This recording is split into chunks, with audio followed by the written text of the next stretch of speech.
नमस्कार दोस्तों, कथा श्रेणी चैनल में आप सभी का हार्दिक स्वागत है।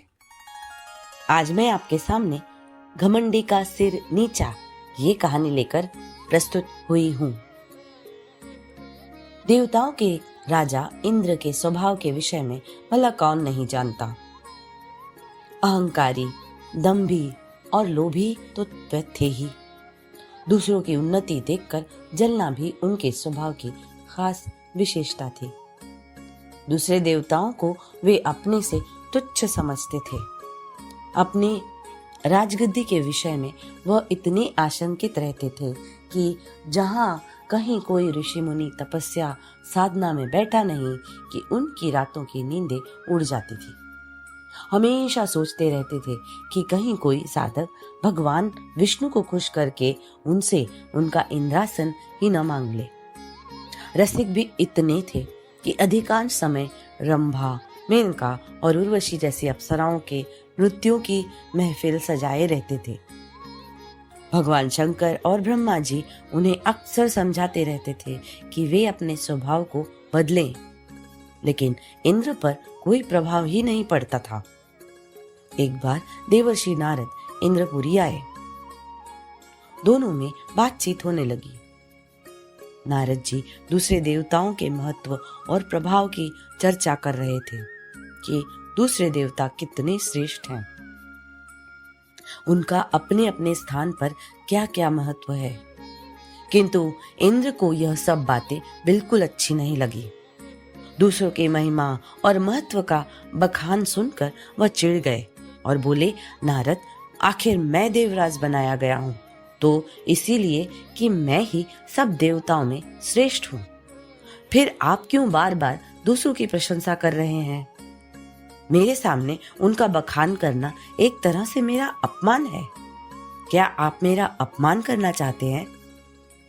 नारद जी भी नारद जी ही थे, बिना किसी लाग लपेट के साफ साफ कहने वाले। उन्हें भला किसी की क्या परवाह थी? वह तो ब्रह्मा जी के मानस पुत्र थे। अतः देवराज इंद्र की बात सुनकर व्यंग्य से मुस्कुराए और बोले, देवराज, आप मेरी बातों को अपना अपमान समझते हैं, यह बहुत बड़ी भूल है। वैसे भी यदि आप सम्मान चाहते हैं तो दूसरों का सम्मान करना सीखिए। प्रशंसा उसी को मिलती है जो दूसरों की प्रशंसा करता है। दूसरे देवताओं की निंदा करके उनको तुच्छ समझकर आप सम्मान नहीं पा सकते। सामने वाले को आईने के समान समझना चाहिए। जैसे शीशे में टेढ़ा मुंह करके देखने पर मुंह टेढ़ा ही दिखाई देगा, उसी प्रकार सामने वाले प्राणी का अपमान करने पर अपमान ही मिलता है और सम्मान करने पर सम्मान मिलता है। इसी प्रकार यदि सम्मान पाना हो तो सम्मान करना सीखो। इंद्र को यह बात बहुत बुरी लगी। उन्होंने कहा, जब मैं राजा बनाया गया हूं तो दूसरे देवताओं को मेरे सामने झुकना ही पड़ेगा। आखिर राजा सर्वोपरि होता है। इंद्र की बात सुनकर देवर्षि नारद ने कहा, यह आपकी भूल है देवराज। आप दूसरे देवताओं को अपने प्रजा समझते हैं, जबकि वे प्रजा नहीं है, आपके मित्र और साथी हैं।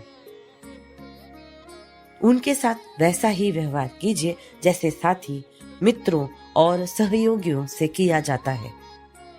बड़प्पन का मत अंत में दुखदायी होता है।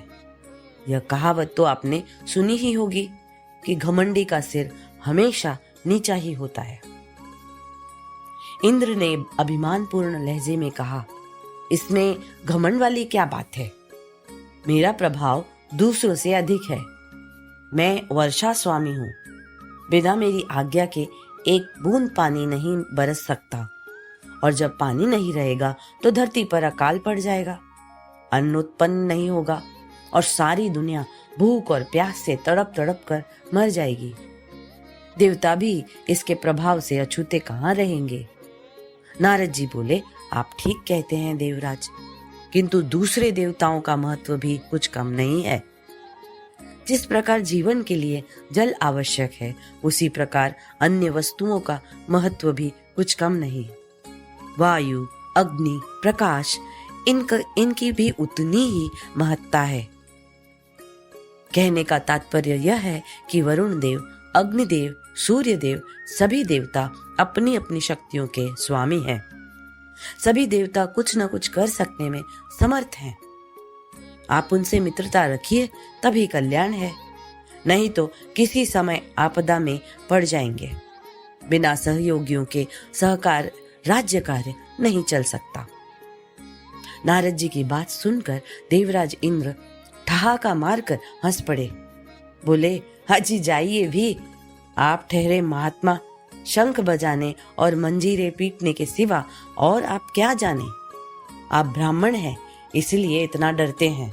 मैं देवता हूँ, क्षत्रिय भी हूँ, मुझे किसका डर।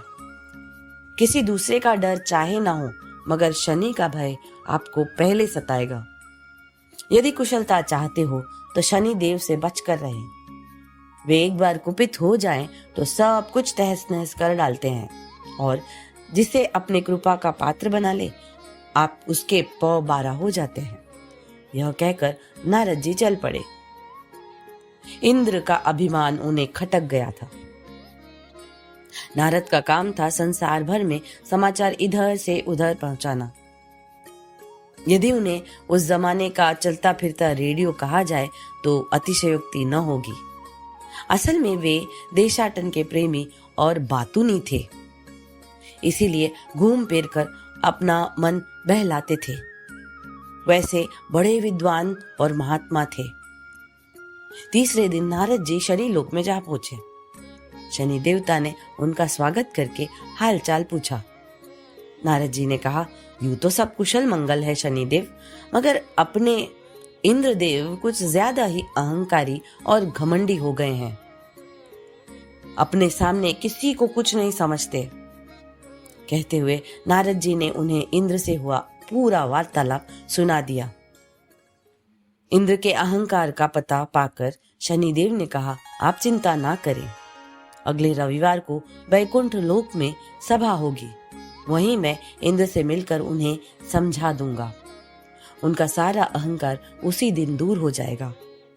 अपने सामने दूसरों को तुच्छ समझना तो सचमुच बहुत बुरी बात है। शनिदेव को भी इंद्र का अहंकार खटक गया। थोड़ी देर तक इधर उधर की बातें होती रहीं। फिर नारद जी चले गए। अगले रविवार को वैकुंठपुरी में देवताओं की सभा हुई। विष्णु उनके सभापति थे। सब देवता आए। उन्होंने अलग अलग मसलों पर अपने अपने विचार रखे। शाम होने पर सभा समाप्त हो गई। इसी अवसर पर अचानक शनिदेव और इंद्रदेव का आमना सामना हो गया। शनिदेव तो बड़ी नम्रता और सामान्य रूप से इंद्र से मिले, मगर इंद्र तो अपने ही अहंकार में चूर रहते थे। शनिदेव को देखते ही उन्हें नारद जी की बात याद आ गई कि शनिदेव से बचकर रहना। बस उस बात के याद आते ही इंद्र का अहंकार जाग उठा और बिना किसी भूमिका के उन्होंने शनिदेव से कहा, शनि जी, सुना है आप किसी का कुछ भी कर सकते हैं, लेकिन मैं आपसे डरता नहीं। मैं देवराज हूँ, हर बात में आपसे बड़ा हूँ, आप मेरा कुछ नहीं बिगाड़ सकते। शनिदेव को इंद्र की बातचीत का ढंग खटका। फिर भी उन्होंने अपने को संभाल कर कहा, मैंने तो आपसे ऐसा कुछ भी नहीं कहा। देवराज, जो आप इस प्रकार का रूखा व्यवहार मेरे साथ कर रहे हैं, फिर भी समय पर देखा जाएगा कि कौन कितने पानी में है। अभी इसे मैं क्या कहूँ? समय पर क्या, अभी दिखाइए ना। वह समय आप आज ही बुला लीजिए। मैं आपका सामर्थ्य देखना चाहता हूँ। इंद्रदेव अकड़ गए, मानो व्यर्थ का झगड़ा मोल लेने की ठाने बैठे हों। किसी ने सच ही कहा है, विनाश काले विपरीत बुद्धि, अर्थात जब किसी पर बुरा वक्त आना होता है तो उसकी बुद्धि खराब हो जाती है। वह उल्टे सीधे काम करके स्वयं को मुसीबतों और कठिनाइयों में धकेलने की चेष्टा करता है। यह सुनकर शनिदेव बोले, आप बड़े अहंकारी हैं देवराज, और आप दूसरों को धमकाया करते हैं।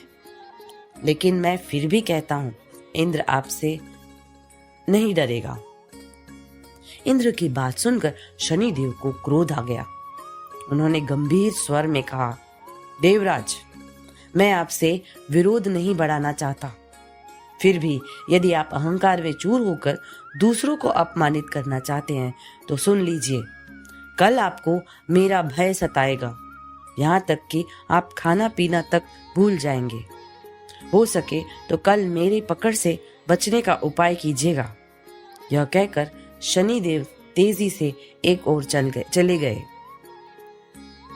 इंद्र ने फिर उसी तरह अपमान भरी हंसी हंसकर कहा, मैं भी देखता हूं कि आप भी कितने पानी में हैं। इसी प्रकार बड़बड़ाते हुए वह इंद्रलोक की ओर प्रस्थान कर गए। उस रात इंद्र को बड़ा भयानक स्वप्न दिखाई दिया, जैसे कोई काला कलूटा विकराल दैत्य मुंह फैलाए उन्हें निगला जा रहा है। सवेरे नींद से उठकर उन्होंने सोचा, उस भयानक स्वप्न का अर्थ क्या हो सकता है? क्या पता कि यह शनि की ही कोई करतूत हो। अवश्य ही वह आज मुझे कोई चोट पहुंचाने की चेष्टा कर सकता है, इसलिए मुझे किसी ऐसी जगह छिप जाना चाहिए जहां वह मुझे ढूंढ न सके। ऐसा विचार कर उन्होंने झटपट कपड़े बदलकर भिखारी का वेश बनाया और जंगल की ओर निकल गए। किसी को इस बात की भनक न पड़ने दी कि वह किस उद्देश्य से कहां और क्यों जा रहे हैं। यहाँ तक कि अपनी पत्नी इंद्राणी को भी उन्होंने इस संदर्भ में कुछ नहीं बताया। किसी को इस विषय में कुछ भी न बताने का कारण भी था। इंद्र को यह बात मालूम थी कि मेरे स्वभाव और व्यवहार से कई देवता रूठे रहते हैं, इसलिए उन्हें शंका हुई कि कहीं ऐसा न हो वे अब शनि की सहायता करने लगे। उस दशा में मैं अकेला हो जाऊंगा।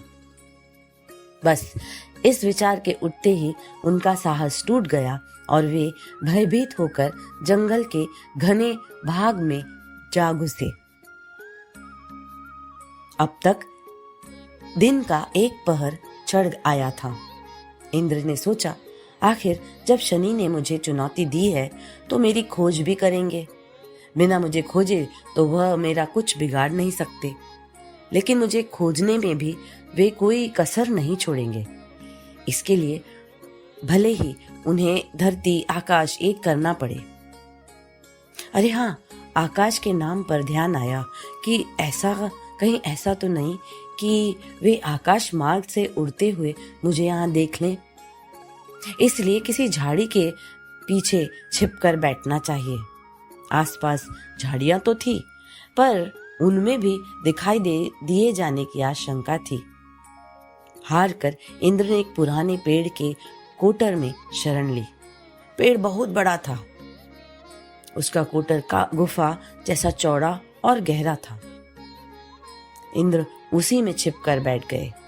उन्होंने सोचा, शनि देवता लाख सिर पटके मुझे किसी भी सूरत में अब नहीं खोज पाएंगे। चींटी को भी पता नहीं चल सकता कि मैं यहाँ छुपा बैठा हूँ।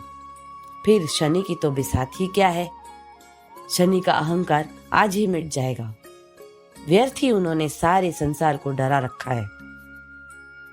उधर शनि देवता ना कहीं गए ना कहीं आए।